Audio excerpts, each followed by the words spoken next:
na-ege m ntị n'ụbọchị nke taata. Asị m ka anyị wuchikwa n'ụbọchị nke taata ịgwa ndị mmadụ nke na-eme ihe a bụ vidio this our brother na-eme ọfụma. Ọ bụrụ na unu na-afịa na social media, he's very doing well.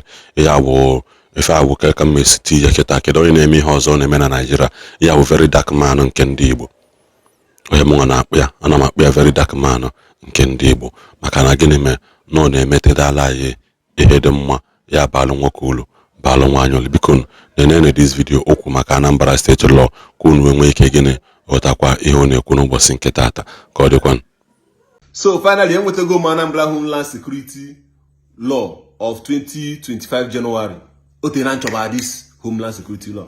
Afọlọ m onye jụrụ onye authority jụrụ omego otu a onye chọọ ka obodo anyị dị mma n'ọkwa n'ime security force forward nya Chukwu gozie elu m gị nọ n'authority nwanna. So I want to read out, first of all, can you read out the functions of Agunechemba?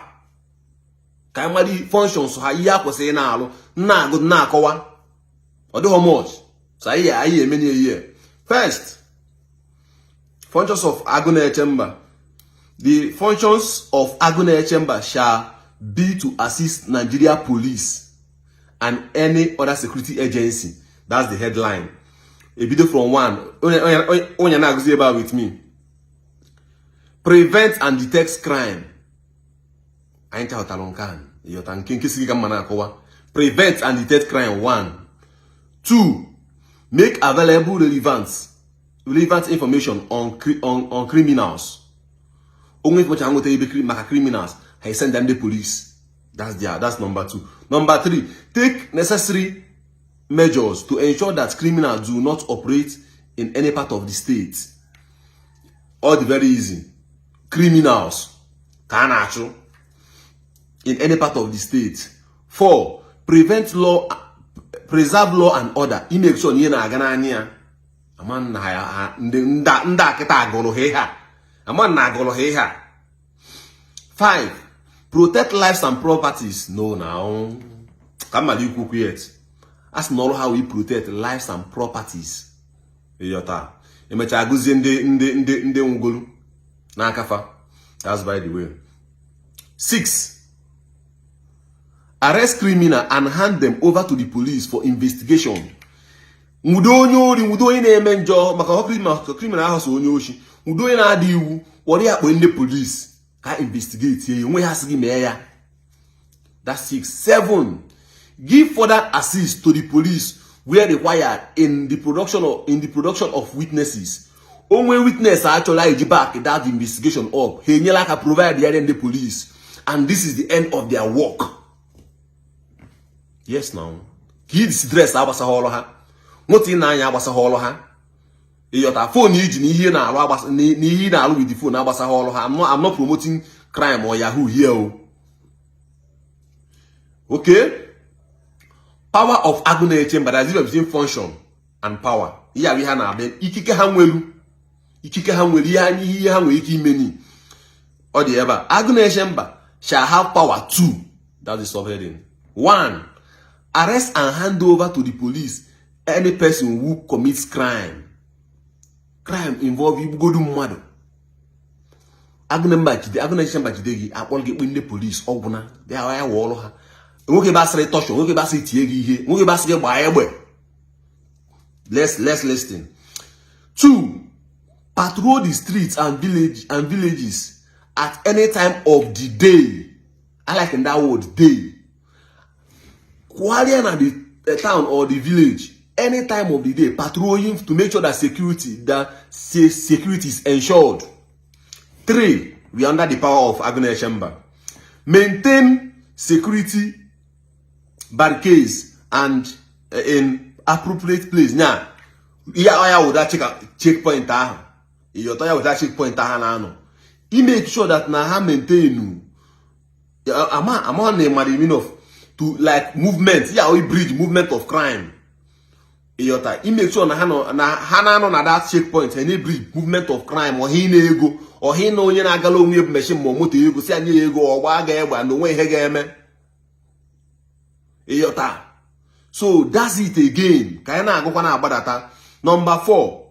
question and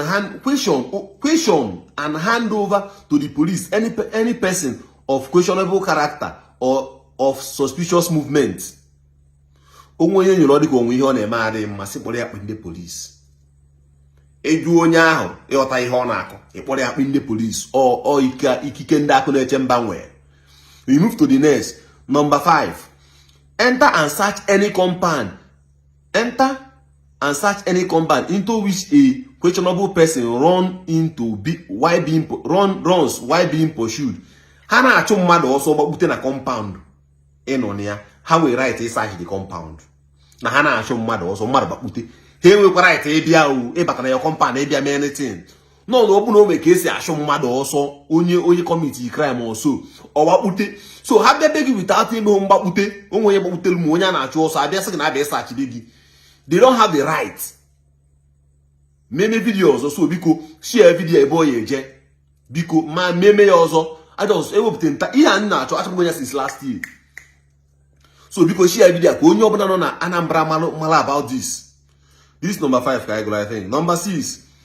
Form special force or squad for the purpose of tackling kidnapping, banditry, consumption of illicit drugs, cultism, robbery, and any other violent crime in the state. Ijo in the police aka. Yeni na iris level akito when ke wolo how. Like how we can form or join like a task force. Then the police aka Miami tackle a crime. They have the power to join and tackle a crime. And that's the only power they have. So go on aga n'ilo, ibro mechi na ezuru ezu. Onwe ihe izuru ezu iji juho drug. Iyota. O ihe nweta ege na ahụ ka anyị wee gbe gị ikpe. And ọrụ ha mgbe ha nweta ege ahụ gị na ha iji okwu na ịkpọrọ gị ndị police sepụ aka. A na-akwụ ndị ụgwọ ọnwa. Nwee sị ka njụọ ndị delu maka I have read this thoroughly back to back. Nwee sị ka njụọ ndị delu this Homeland law. So, una ashawo ni na ajuru na Anambra, it has nothing to be done about in Anambra Homeland law. O mwenye kwunu okwu say that na ndị una ashawo na settle the government. Eziokwu zo yo na chepụta. Is that chalet and prostitute house making more harm to the Anabralians than good or what? Ekwubunyizi ndị mma takuba na comment section. Many things ha yekwu maka ekwulo. Anambra home law enwere ebe ekwulo about gayism. Nothing onwe ebe ekwulu maka ya. But because I believe that ndị Anambra ka practice their homeland law than federal law. About freedom of religion. Anambra Homeland law, they are against it. Yes, they are against it. Because ndị dibịa niile na-abụ culture na nke enwudelu na-eme fake prophets, na-eme fake magic and miracle. There's nothing that has been done about it. Unu achawo niile ajụrụ ekwugidela m okwu first 10 amọ na ụgwọ ịchọpụta na first 10 adịghị na internet na top 10 adịghị na internet. That hotel top 10 dị n'ọba ọdịghị na internet. You can never see type of top 10 na phone. There's no record. Joka, Jonicha, Jenewi, Jagro, Cape Town, Anambra City, who na show. Umwana Nani. Obgo no Anambra neba, Umunaye Boni, Enugu, Imu, Abia, Neba, Anambra neba. That one abasaho the government. Bakana ano nante. I will still find the video that it settles. Even in Kakubolunia, who got non settle, and none is not say settle.